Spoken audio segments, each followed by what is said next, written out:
তার জন্য 2000 টাকা আসলাম, লাগবে না, টাকা লাগবে না, আমি মায়ের যে আনতাম পারি এলে ওই কথা যে যাক ঠিক আছে রাশেদ ভাই। আর মায়ের খাইয়া অনেক খুশি।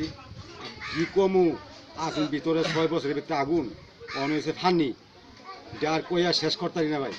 কি আল্লাহ বহর মধ্যে আল্লাহ আল্লাহ দিল, যার আমার প্রকাশ করার শক্তি নাই। একটা মেয়েকে আবার বলো। আসসালামু আলাইকুম। আমি একটা মেয়েকে মানে বিবাহ করছি। আমি একটা লোকের কারণে পাইছি। মেয়েটা খুব কান্না করতো। তো কান্নাটা করার পর থেকে আমার খুব কষ্ট লাগতো, কারণ আমি অনেক কিছু অনেকজনারই জানাইছি, পুলিশ প্রশাসন সবারই জানাইছি। কারণ আমার একটা মামা ছিল রাশেদ মামা, আল্লাহ রেখি আমার আত্মা গজ্জায় আমি ওনারা দেখা পাইছি। ওনারা আমার বাসা দেখে উনি বলছে যে তোমার বাড়ি কোন জায়গায়, যে আমি বললাম যে আমার বাড়ি হলো দেশের ময়মনসিংহ জামালপুর। তা আমি বললাম যে আপনি যেহেতু কুমিল্লার একটা মেয়ে আমাদের এখানে আছে, মানে আমি যে বিবাহ করছি এটা ওনার সাথে প্রকাশ করিনি, মিথ্যা কথা বলছি। তো একদিন ফোন দেওয়ার পরে বলতেছে তো আমিও তো ওই জায়গায় থাকি, দাঁতন্দি থাকি। তো মামা বলতেছে, রাশেদ মামা বলতেছে তোমার বাড়িতে আমি কালকেই আসতেছি। পরে আমি বললাম যে মামা আসলে মেয়েটা আমি বিয়ে করছি, আমার কাছেই আছে, আপনি আসেন, সব কিছু তথ্য লেখেন।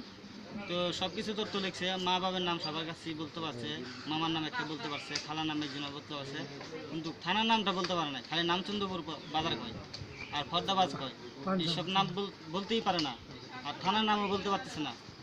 এটার লিগে মানে চিনতে পারিনি। আমার কাছে যদি বলতো মানে সঠিক ঠিকানা হতো বা থানার নাম যদি বলতো, তাহলে আমি থানার মধ্যে মামলা করতাম, এই থানা আসা করতো, কিন্তু আমি ওরকম পারি নাই, কিন্তু বলতেই পারে নাই, তার জন্য আমি এর জন্য কোনো কাজ করতে পারি না।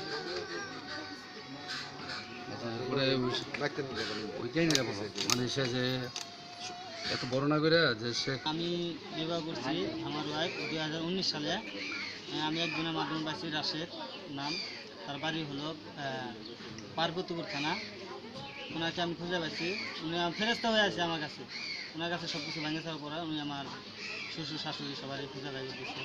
এখন আমি শ্বশুরবাড়ির সাথেই আছি, শ্বশুর শাশুড়ির সাথে। কথার গ্যাপ আছে। ওনার মাধ্যমে তো বিয়ে করছো না, বিয়ে যেটা করছো তুমি এই আত্মীয়র মাধ্যমে, ওনার মাধ্যমে সন্ধানটা পেয়েছি, এটা বলবা। সন্ধান ওটাই তো বলতেছি আমি। না ওইটার মধ্যে যার গ্যাপ আছে। মাধ্যমে বিয়ে করছে সে তো আর এখানে তো আসছে হ্যাঁ না। এইটাও বলবা যে কিভাবে 2014 সালে বিয়ে করছো। 19 সালে বিয়ে 19 সালে 2019 সালে বিয়ে তো করছে আমি হলো 14 সালে? বগুড়া। মানে 14 সালে